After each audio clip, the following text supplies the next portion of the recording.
Okay, this is number 3 in my series. Number 1, I spoke about authenticity.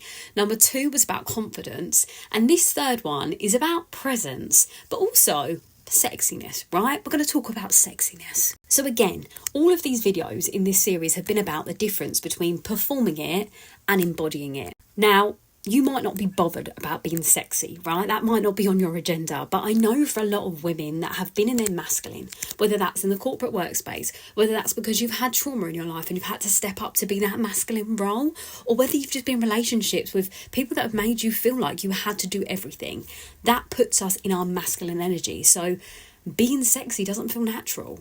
And actually, what was really funny for me was, as a professional dancer for 14 years, I was really good at pretending to be sexy or putting it on or even embodying it for just a really short time, but it didn't really translate into every area of my life. And I'm not saying you have to be sexy in every area of life, but what I am saying is that feminine essence, that feminine presence, like even my body moves when I say that, like, do you know what I mean? Like there's this deep connection to it. And this is what I want for you, to connect to that deep feminine energy that you have, because that helps you to be a receiver of everything that you want in your life. That is where your manifestations get to come in. That is where you get to draw in the person of your dreams, you know. You create your reality from this feminine essence that comes from sexiness. And that'll look different to a lot of people.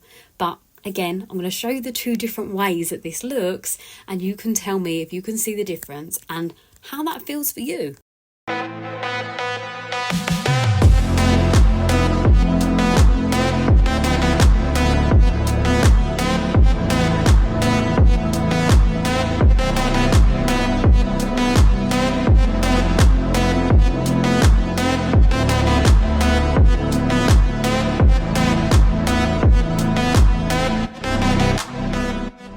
So movement-wise, slight difference, right? And if you're not a dancer, that still applies to you, right? Because I'm talking about when you walk on stage, when you walk into a room, when you go on a date, there's an energy behind it, right? The first one was more, I'm going to be sexy. The second one was, I'm just going to enjoy me. I'm going to enjoy my energy. I'm going to enjoy who I am, and I'm going to come forward in that. That, my friends, is presence. That's what makes you sexy. And you don't have to do it like me. When I was a professional dancer and I used to teach at Pineapple, everything I used to say at the beginning of my sexy R&B class was, don't do it like me, do it like you. And that means finding what your inner essence is and allowing that to come forward. And that for me is all of my work. I never want anyone that I work with and mentor and guide and hold space for to ever feel like they have to do it like me or be like me. I do not want a million cardboard cutouts of me. That would be really boring or amazing. I'm joking.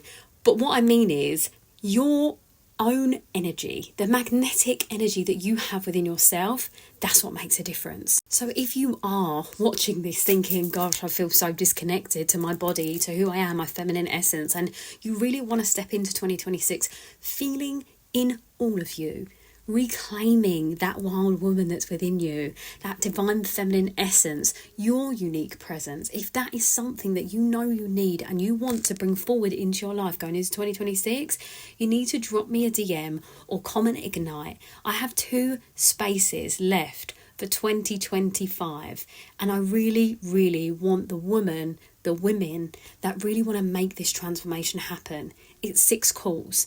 It is going to take you from performing and feeling out of alignment to feeling deeply connected to who you are. I want to say a million things at once. Feeling deeply connected to who you are, trusting yourself fully, and then from that space, showing up as all of you, you will naturally light up the room. You'll naturally call forward what it is you truly want and desire because you're already embodying it.